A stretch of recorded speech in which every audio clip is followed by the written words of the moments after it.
இந்த மாதிரி எத்தனை பேர் செய்வாங்கன்னு ஆச்சரியமா இருக்கு. இந்த வயசுல வந்து நம்ம பாராட்டியா இந்த மாதிரி ஆளுநர் ஆச்சரியம். இதை கண்டுபிடிச்சி உரியவர்கிட்ட கண்டிப்பா சேரும். சேர்க்கும் போது உங்களை கூப்பிடுவோம். உங்களுக்கு எப்படி கிடைச்சிருக்கு?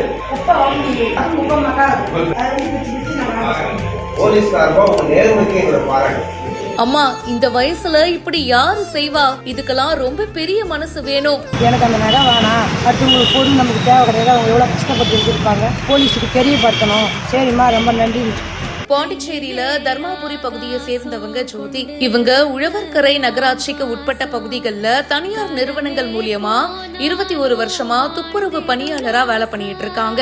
வழக்கம் போல அவங்களோட வேலையை பார்த்துட்டு இருந்திருக்காங்க. அப்போ குப்பைகளை தரம் பிரிக்கும் போது திடீர்னு 1 பவுன் எடையுள்ள 2 கம்மல்கள் கிடைச்சிருக்கு. தங்கம் விக்கிற விலைக்கு 1 பவுன் தங்க கம்மல் குப்பையில கிடைச்சிருக்கு.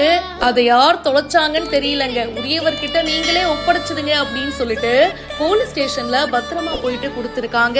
அட இந்த வயசுல இப்படி பண்றதெல்லாம் ரொம்ப பெரிய விஷயமா? இந்த மனசு வேற யாருக்கு வரும்? உங்க நேர்மை எனக்கு ரொம்ப பிடிச்சிருக்கு. கண்டிப்பா இது உரியவர்கள் கிட்ட நான் ஒப்படைப்பேன். அப்போ நீங்க கண்டிப்பா இங்க வரணும் அப்படின்னு சொல்லிட்டு சப் இன்ஸ்பெக்டர் சிவகுமார் அவர்கள் பொன்னாட போர்த்தி வாழ்த்தி இருக்காரு. அந்த அம்மாவோட முகத்துல அப்படி ஒரு சந்தோஷம். இந்த வீடியோ இப்ப சமூக வலைத்தளங்கள்ல வேகமா பரவிட்டு இருக்கு. இத பத்தி உங்களுடைய கருத்துக்களை கமெண்ட் செக்ஷன்ல சொல்லுங்க. மேலும் பல செய்திகளுக்கு பிஹைண்ட் நியூஸ் வாட்ஸ்அப் சேனலுக்கு இப்பவே ஜாயின் பண்ணுங்க.